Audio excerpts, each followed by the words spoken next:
Chad Hasty Show, News Talk, KFYO. Thank you very much for tuning in today. Joining me on the show right now, last week there was a ton of press coverage around the group We Build the Wall. And Brian Kolfage, the president and founder of that organization, as they have had continued to add people to the organization, a big team that is growing around this We Build the Wall organization. Brian Kolfage, the founder and president of that group, joining us here on the Chad Hasty Show this morning. Brian, good morning. How are you today? Good morning. Thanks for having me on. I'm great. Thank you. Great to have you on. Tell folks, I guess, first about this organization, We Build the Wall. Well, it was founded based off the original GoFundMe campaign to raise money for President Trump's wall. And after the Democrats took control, we realized there was no way that they were going to take our money, our donations, and give it towards the wall. We decided we were better equipped to build the wall ourselves and fund the wall and build it section by section, mile by mile, for a fraction of what the United States government currently pays. And that's what we're doing with it right now. And so I guess right now, because I know last week y'all were kind of announcing some names and adding people to this team. Yep. What's the current process right now? What are y'all doing right now in order to further this goal of building a wall on the border? Well, currently we've been visiting in different sites in Texas and Arizona, meeting with landowners and ranchers and people who are interested in having our wall on their property.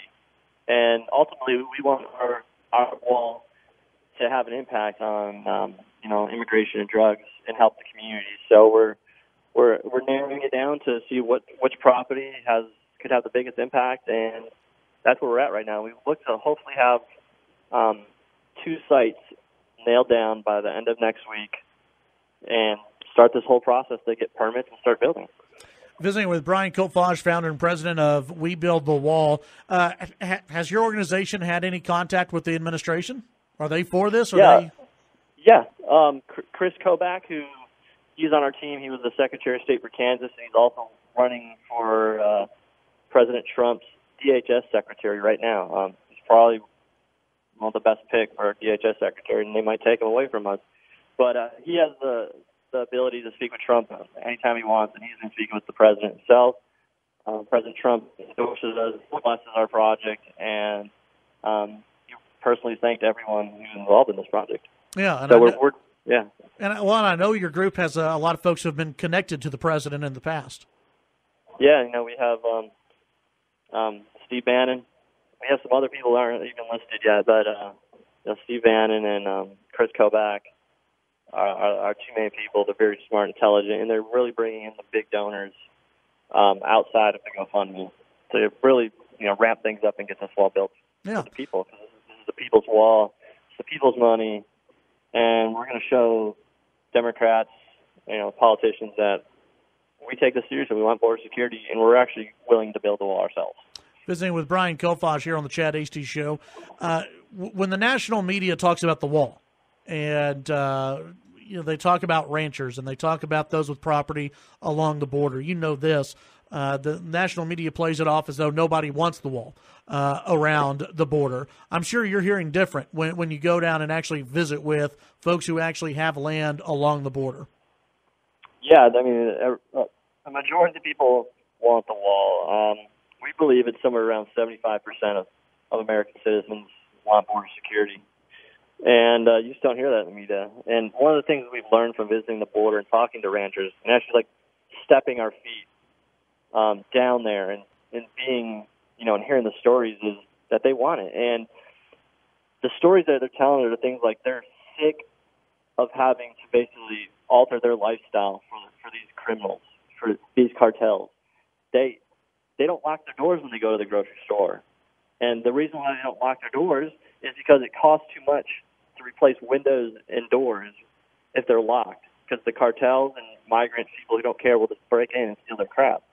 So that's the type of thing that's going on down there that you don't hear in the news. No one's telling the rancher's story. No one's sticking up for them. Right. And I think the American people need to start sticking up for them. But it's not just the border communities. These cartels are already they're controlling a large section of the United States, and deep into the heartland. They're controlling the the drug trade into Cincinnati, all the opiates and fentanyl. That's all coming across our southern border, or majority of it is, but the cartels are controlling it. They have cartel members all throughout the U.S. and every major city now. So building the wall is just one step, but we need the war on cartels needs to happen because Mexico has a cancer, and that cancer is spreading into the United States right now. Visiting with Brian Kolfage, founder and president of We Build the Wall. Last night there was this announcement that there was an agreement that would fund about 55 miles of a border fence, and it's yet to be seen if the president will accept this or not, or if he'll accept it and then declare a national emergency. Let's say the president does declare a national emergency. How does that impact the work that your group is doing? Well, even if the president declares a national emergency, he's not trying to build the entire 2,000 miles. And his national emergency was, I believe, to build around 250 miles. And we all know that's still not enough. So we're not trying to compete with the president and his plan.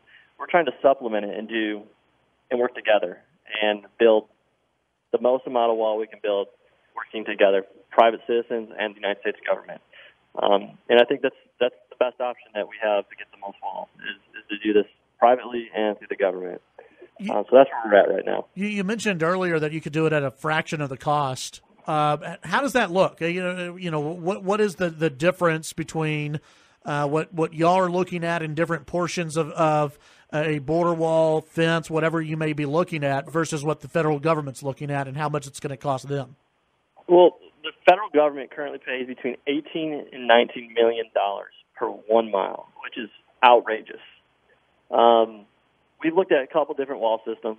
If we do the exact same one that the president does, and even do it a little better, we believe we can do it between $2 and $5 million per mile, which that's the fraction. We've been speaking with a company who built the Israeli wall, which is 99.9% proven and effective. It lowered their immigration rate by 99.9%, or their illegal crossings by 99.9%. It's proven. This company is proven, and that's what people need to look at. And their wall is around $1 to $2 million per mile. So we have a couple different options on the table, and we believe what we can do it better than the government can do it because we're private citizens and we don't have to follow the government regulations that they might have to follow. And we also have private donors and people who own companies. This is the people's wall. So the people want to get involved and donate their employees, their companies, their equipment, materials. And so this will also significantly impact the cost of building our sections of border wall. Yeah. And I think it just shows how important the American people think of this issue, and also it's great. I mean, it's showing what this country is all about and coming together to get something done to protect our citizens when the government's failing. Visiting with Brian Kolfage, founder and president of We Build the Wall. Where are you looking at building first? In Texas, Arizona, New Mexico? Where are you looking at building first? We're looking to hit Arizona and Texas at the exact same time.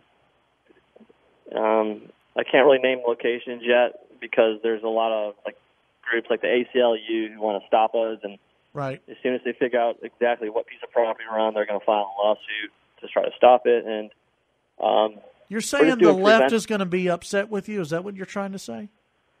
Oh yeah, because walls are racist and walls are bad. So yeah, that's what we keep hearing, right? Even though you had the Democrats who voted for fences and walls in the past, and now all of a sudden they're immoral and wrong.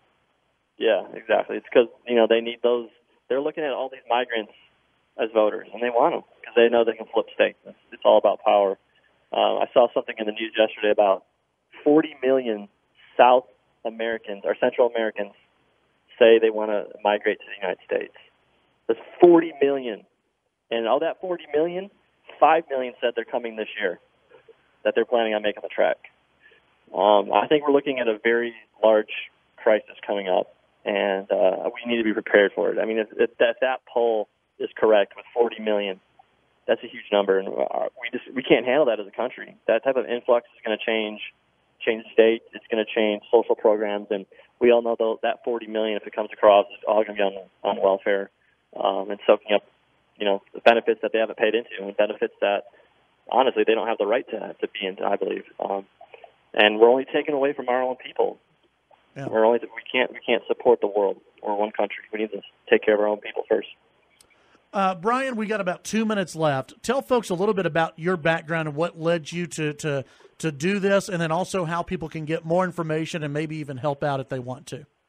Well, I'm going to start just out of frustration, just like everyone else is kind of frustrated. We've been promised this stuff for years, decades, 30 years, and I'm just frustrated with it. And I just decided I would do something about it and get the people involved, and that's where it's blossomed to now over the last month and a half. If people want to get involved, we're urging everyone to go to our website, webuildthewall.us. That's webuildthewall.us. And go there. You can donate. It links up with our GoFundMe account.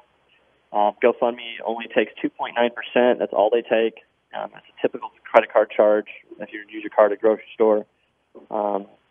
And, yeah, we're also getting a volunteer website set up on our webpage.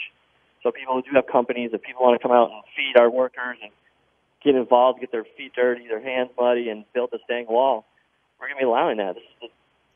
We're all coming together to get done. So we encourage everyone to check out our website and start getting involved in what we're doing. All right, webuildthewall.us. Brian Kolfage, appreciate your time today. Thanks for giving us a call. No problem. Thank you. That's Brian Kolfage, founder, president of webuildthewall.us. You can go to that website and get more information. By the way, he's war veteran, triple amputee. Yeah, got an amazing story. You can just Google him. He's got an amazing story.